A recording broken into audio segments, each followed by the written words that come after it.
Hello everyone, this is Defense Politics Asia and this is the Frontline Changes report. So for the past 24 hours, somehow my timing of the recording is almost the same for the past few days. That's quite crazy. I didn't even plan for it. So anyway, so Frontline Changes report, we're going to jump straight. Today there's a lot more Frontline Changes compared to the day before. A bit more, like 2 or 3 more. So we're going to jump straight forward first into the Sumy front. Finally, some updates at the Sumy front. Russian forces have secured the region around Yablunivka. So just for some orientation, Sumy is here. In case you didn't know, this is Sumy. And the north of Sumy, the Russian forces conducting their offensive to create the buffer zone continues. And they have managed to successfully buffer Yablunivka. This update coming from Ukrainian updates, Ukrainian mapping, Deep State UA. They have dropped 2 updates yesterday because they didn't drop an update the day before. So they have dropped 2 updates, and this this is one of the updates that came from there. There is no news regarding Yunakivka yet, but this is the frontline movement around at Yablunivka as the Russian forces continue to close in on Dvorichna, which the Ukrainians are still holding. So, but this expansion definitely creates a good buffer. I think the Russians could at least go until this point to create that buffer zone. This forest is a bit too far to go. So I think the Russians will go until here. So I believe the frontline change will still continue. Frontline changes in this sector. The advance in this area here is at the maximum probably around 1.5 kilometers to on average probably around 1.2. So that's the advance in Yablunivka. The next frontline change is over at Khatne, over in the Kharkiv region in the Dvorichna front, the northern offensive in this sector here. Come on, man, load the map. Give me a second. Yep. Yeah, 1 second passed. So which is a lot of seconds on my part. So anyway, this is Dvorichna over here. So this is the part of the border between Ukraine in the Kharkiv region and Russia. This is Khatne, this is Ambarne, this is Milove. Milove has been captured by the Russian forces. The Russians are pushing towards Ambarne and Khatne. There's some slight frontline changes based on the mapping of the Ukrainians, with the Russian forces taking this tiny patch of forest over there. So just some small change, a straightening of the front line, not something very significant.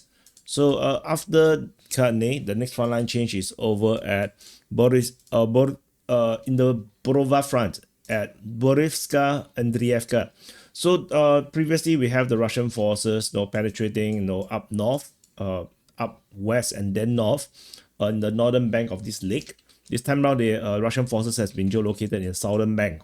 So I've marked the front line like this, showing that the Russian forces have fully taken control of the entire lake, at least the shores of the lake. So there's a small change, doesn't change much tactically per se. And after Borivska and Andrievka, the next frontline change is over at Ivano-Darivka in the Siversk front. At the Siversk front, this is Siversk. In the Vimka Ivano-Darivka region, there is some geolocation of Russian forces between the 2 settlements. So this is just south of the Sutka Plavka river. Anyway, so this leads to invalidation of some of the Ukrainian claims and leading to some increase in the Russian capture in this region here. The advance is around 500 meters. It's not that significant, just tactical situation. So not entirely like a big deal. Of course, the front line here probably don't look like this now. In reality, we have no idea what the front line is right now due to the very minimal updates and intel regarding this sector. So just take this with a pinch of salt, I would just advise. So after Ivano-Darivka, you get very salty because you just ate the salt, and happy birthday to you if your birthday today. And over at Toretsk, we have some major updates in this sector. In the southwest of Toretsk, the Ukrainian mapping have updated a significant update showing that the Russian forces have captured the piece of forest north northeast of Skibinivka, with the Russian forces capturing the forest, not entirely, but some of it, and then securing the two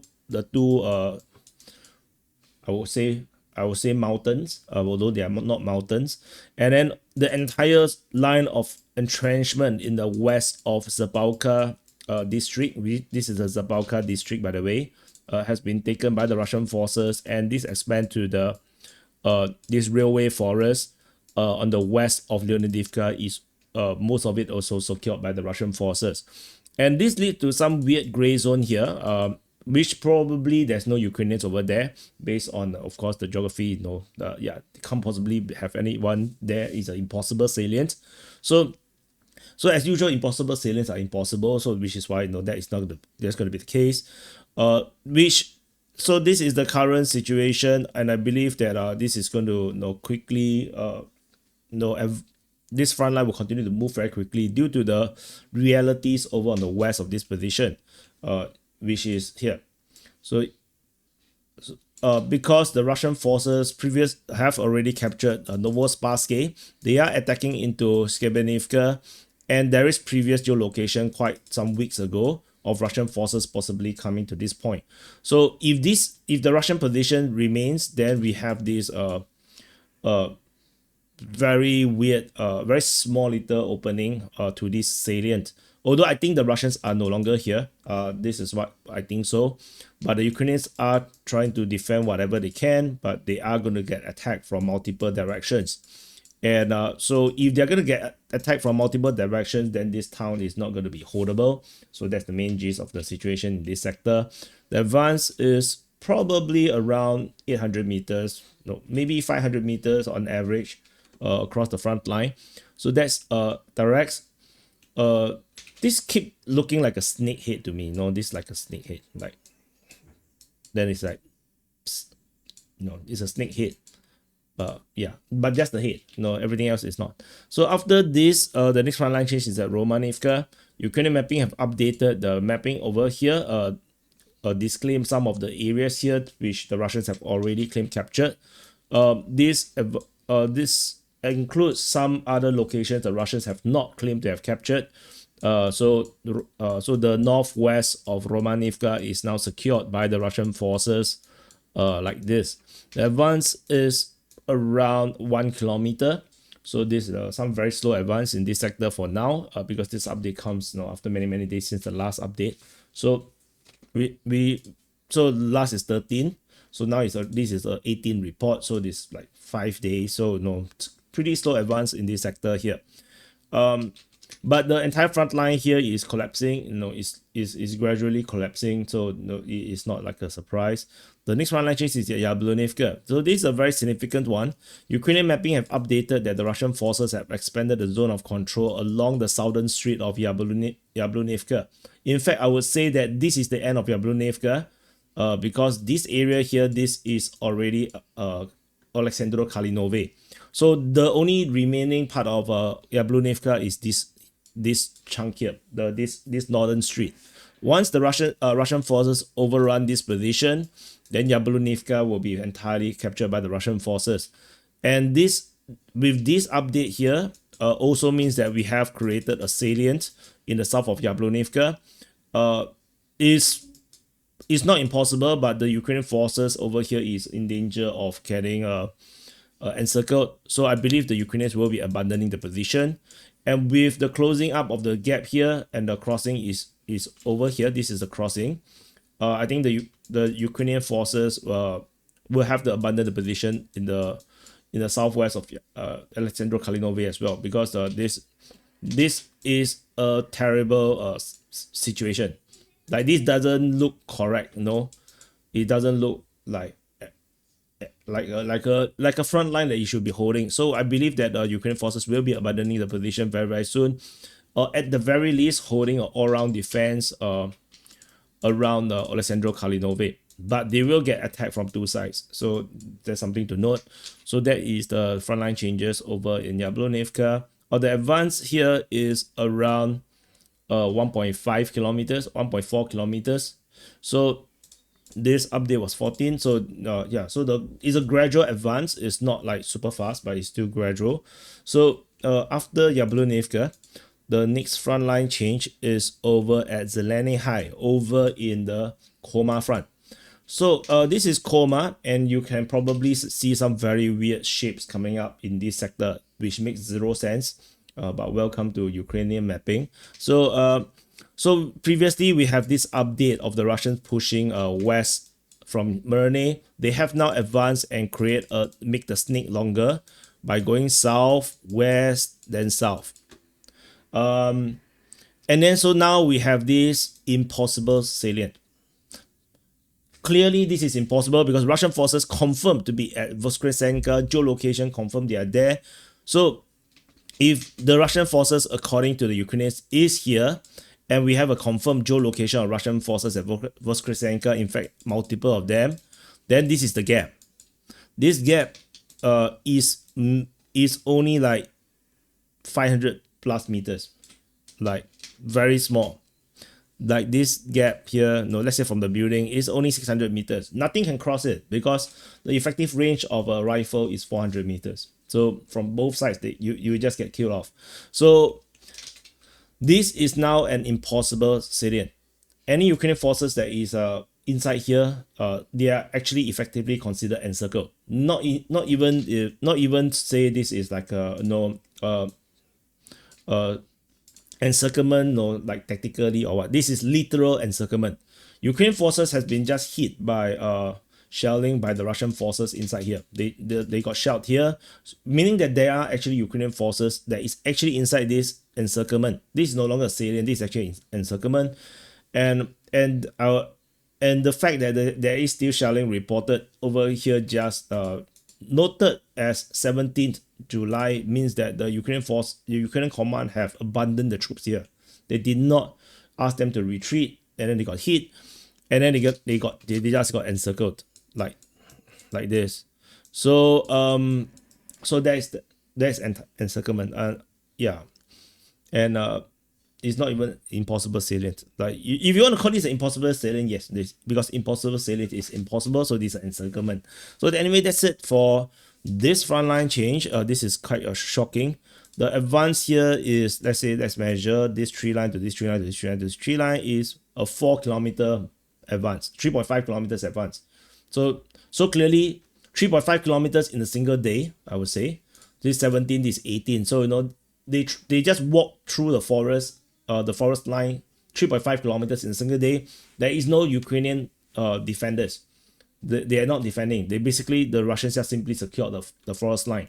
So the Ukrainians have abandoned the position. They abandoned their comrades that is actually defending. They're still holding heroic defense of in this salient, and then now they are encircled. So sad stuff. Heroic. They will definitely be honored with no heroic medals, I would imagine. And finally, and I think that's about it. Where's Zeleny High? Oh yeah, there's one more. So I covered the last one first, and there's one more over in Novohatske and Zeleny High, and suddenly my browser decided not to load. So anyway, there is come on, give me a second. So over okay.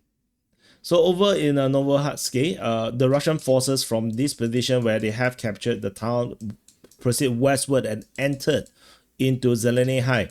This update was 16, and so this is 18. So around 2 days time, the Russian forces have entered into Zeleny High from the east, over 1.37 kilometers advance into the southern half of Zeleny High. It's unclear if the Ukrainians are putting up any defense at this moment. The speed of it is a bit slower, so maybe there's some kind of a Ukrainian resistance in this sector here. But this also, so this still means that Russian forces have continued their offensive operations in this sector. The advance 1.37 I didn't mention already. So that's all. So the Russians continue to attack in this way, and then they have encircled here. Yeah. So like I mentioned, this front line will collapse. This already looks like it is collapsed. This is actually gone. This is probably gone. This is gone. So but we're just waiting for the mapping to catch up. and then then we can declare all these areas here under Russian control. So let's do some calculation. Let's have this ridiculous front line here as the background. So the Ukrainian forces, as usual, did not capture anything, unfortunately, because the tide is just not on their side. The everything is just going against them. So the Russian yesterday's capture is 5.79 square kilometers. Today is definitely better. 5.42 plus 0.39 plus 5.42 plus 0.39 plus 0.49 plus 0.45 plus 5.18 plus 1.54.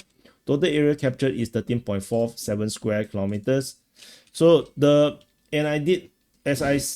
as I mentioned, this is for entertainment purposes. Don't take it too seriously, because the areas captured is not reality. This is just based on our mapping, and I have already mentioned many locations is impossible.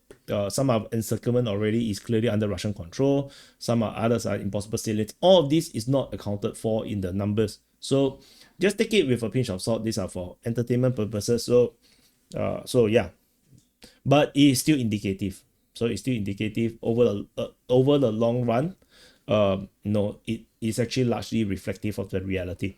So anyway, that's it. So have a great weekend. Thank you for watching. Yeah, and press the like button, subscribe. And if you have noticed, there is no sit rep, because I have decided to reduce the frequency of the sit rep because it's too stressful. I have to reduce the sit rep so I can spend more time on doing other stuff. Unfortunately, that is the case. So anyway, thank you for watching, and I'll see you guys in the next update.